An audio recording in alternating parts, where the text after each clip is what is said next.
Welcome everyone. I'm now going to show you how to make our double slider card. So this is my little sample using the Christmas gnomes, and basically you've got a little double picture that you slide up here. It's a great card. It's a lot of fun. It's quite easy, and you can also pop a gift card in there. So when they pull it up, the gift card will be sitting in there. That's just an added extra, not necessarily something you have to do. And then you can write a sentiment on the back. So that's on with the Christmas one, and a little bit of dry embossing on here. You can choose to do that or not, and I'll tell you in the video where you get to do that bit. This is one I created as a prototype before I had the Christmas stamps using the garden gnomes, and these little trees are 3D foam tape, so there's double of them, and lots of sparkle on this one. And it also uses the jolly characters. This one I stuck it a little wrong, so it comes up too far, but you can just pop it there, so that's the way it is supposed to look. And I haven't dry embossed this one, but I think I probably would, because I quite like the look of the dry embossing. And this was the original prototype. I made a birthday card using the other gnomes, the old gnomes, and you can see that just looks gorgeous. It's good with a little sentiment up there too. It makes it easier to show off if you prefer, or you can put a little picture or whatever you like up there. And on the back of this one, I've also decorated and made a little space to write your message. All right, we're going to get started. I'll pop that one there for reference. Okay, for this card, you need these pieces. So they should be in a little packet in your kit. So it is a 12 by 4.25 clover. It is a 3.25 by 12 raspberry strip and a 3 by 12 white daisy, and 4 little circles. All right, you're going to pop the circles aside for a little minute, and we'll come back to those. We're going to start with this piece, which is our base piece. The first thing you have to do is just cut it to 11 inches long, really easily. Okay, so that gives you an 11 by 4.25 piece. Now you can score that at 5.5, or if you're slack like me, you can just fold it and it won't matter in this card. Okay, so then if you're going to dry emboss it, then this is the perfect time to do it. And so you would just run that through your embossing machine. Just pop the embossing folder to the fold, pop it through and take it out, and then that would be done. Next thing we've got to do is create the slider that causes this to slide like that. So it basically is 2 little cuts in the front of your card.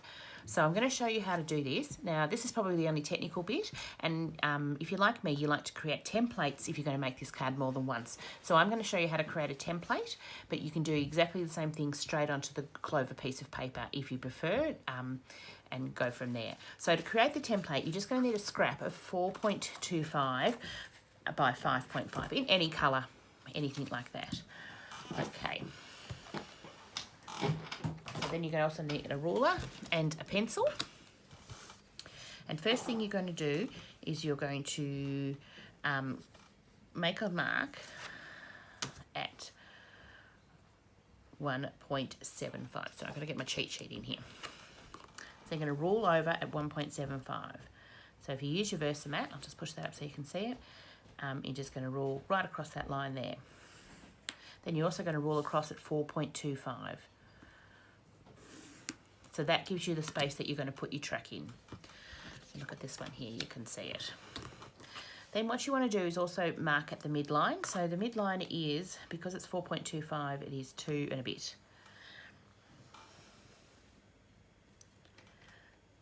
There, and then rule a line just through those bits in the middle that you're using, like that. Okay, and then you mark half an inch either side of, put this at 1/4 of an inch, and then mark it 0 and half an inch, because that's what you want, this bit in the middle. So I'm just going to draw this down now, like this. It's a little bit over, but that's okay. And then you do 1.25 from this side, and 1.25 from this side. This ruler is the worst, I tell you. I've got to get a better ruler. And then you rule those lines there. And if it helps for visual, I'm just going to rub out my centre line. It's just there to make sure I get it in the middle, because my first one I made was a bit off centre. Okay, so you're going to cut these bits out to leave it like that. Okay, so you just get your trimmer, cut those pieces out, or get your scissors and cut it out. It doesn't really matter if you use your scissors or your trimmer. So that's how you do that, and then you'll end up with this double slider template.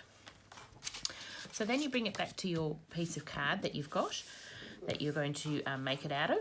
Just pop it on the front. It should fit exactly, and there's no more measuring. You just draw around to cut it out. And so every time you make one of these cards, you can just use this template.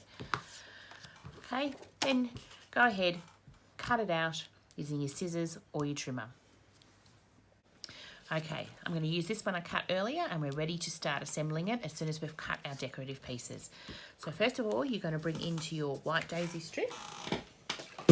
Oops. And you're going to cut this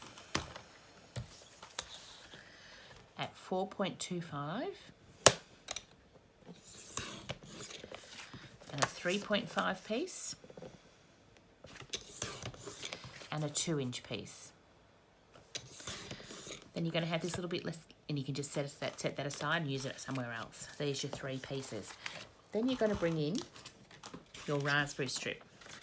You're going to cut it at 4.5, 3.75 and 2.25. And again, you'll have a little piece left over, which is for later. Not for later. You won't need it. So as you'll see, these create your 3 pieces for your card mounted, just like that. All right. Now, on the white daisy pieces, you're going to decorate them as you wish, as much or as little as you want, with sentiments. Definitely a big picture on the front. You only need the top of this one, and this one can be a picture or a sentiment, and then you could show more of this one. It just depends on what you want to do. Or you could just pop a sentiment there and then show more of that one. Completely up to you. This one's probably the best demonstration of a good mix, is having a bigger piece of this and a smaller piece of that with just the sentiment up the top. It's completely up to you. Have fun doing it. So here's some I decorated earlier. All right, so just to confirm, the bigger one goes on the front here. The little one will go behind the front piece and come up to where you think. So I haven't coloured it all in because it's not going to be seen. And then this one will be inside and come up like that. So that's how it's going to look in a minute when we've stuck it all together. All right. So first of all, you need to place this one where you'd like it and just see that it fits into the tracks here. All right. So we're going to build the little slider thing. So you're going to take one of your circles and a 3D foam dot, a large one. You can use 3D foam tape, but these make it just that much easier. Pop it in the middle, pop it in the track here, like this. Peel this bit off, and then get your other circle and just put it exactly over the top of that one. And there you go, that's your first track, your slider bit. And you're going to do the same for the second one. Pop a foam dot on it. Pop it into the track. Oh, I missed my nails. And pop your other circle exactly over the top. All right, so there's your slider, all done. Then you're going to stick this bit. So this bit's going to go inside. And you just have to work out where you're going to stick it. So I try to lay it all out. Or sometimes it might even be easier to start with this piece. Make sure you've got this piece where you want it to go. So you want to stick this piece where it's going to come up to. So what I would do is put some adhesive on the dots on the front. Pop him about where he's going to go. And this one's going to come up to about there. Maybe a little bit higher. And stick him down. All right. Then you can do the reverse here. Open it up. Put the sticky on the circles. And then, so this is where it's going to be when it's fully pulled up. Oops. Making this look hard. I just had to run this piece through the dry embosser a couple of times because I missed a bit and it's gone a bit soft because of that. So pop this one, make sure it's on the circles and pop that where you want it. Like that. And then this piece, as I said, will go over the front. All right, so next you're going to put the front piece on. I suggest the narrow 3D foam tape for this. And you just run it down the sides and the bottom.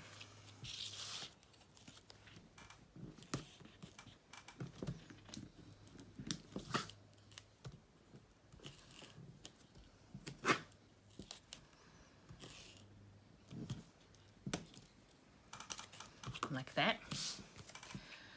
And stick it on.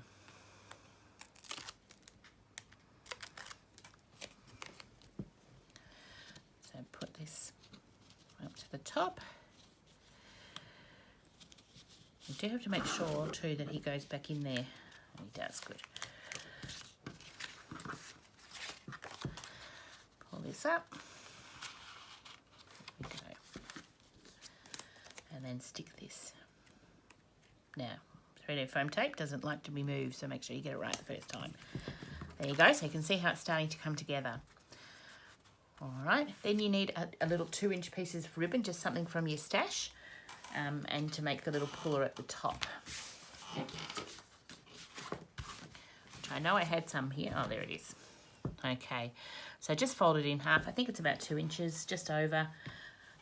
Fold it in half and tuck it behind this little one here.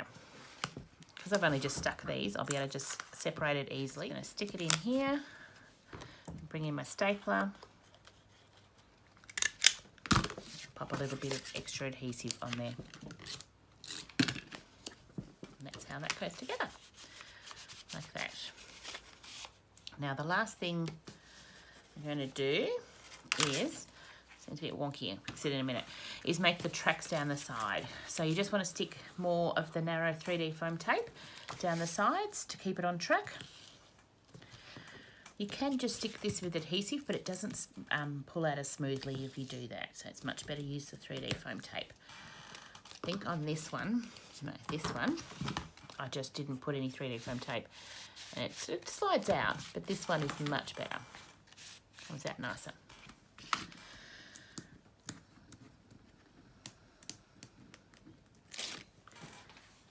Going to stick this down, make sure these are not in the way. Fold it over. There you go. There is your finished product. So cute. This one's not working very well. I'll give it a play in a minute and see what I've done wrong. It'll come back together. There we go. The other thing you can do, you see on this one, you can make a little circle notch here and here. I didn't do it on this one at all, but this one I just put a notch at the back. So completely up to you if you want to. I decided that I didn't really need the notch, so I haven't done it on this one. And there you go. That's your finished double slider card. Now I'll go back with my stickles and finish it all off and leave it to dry. I hope you have fun. If you need help, just DM me.